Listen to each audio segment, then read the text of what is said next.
चुपचाप घन्टीमा छाप अब की बार बालेन सरकार भनेर भन्थ्यौ नि। अहिले देशमा ग्यासको हाहाकार चलिएछ, बल्ल खायो घन्टे भनेर अहिले आजभोलि पुराना दलका सेठहरूले भन्दैछन्।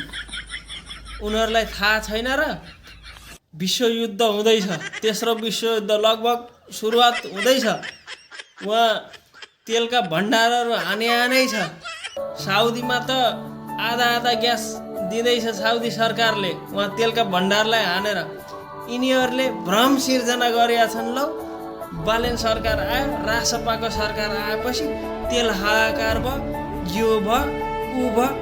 होइन खेदो खन्नु नि कति खन्नु हो, सरकार गठनै भएको छैन। सरकार गठन नहुँदा पनि उहाँ खेदो खन्न सुरु होइन।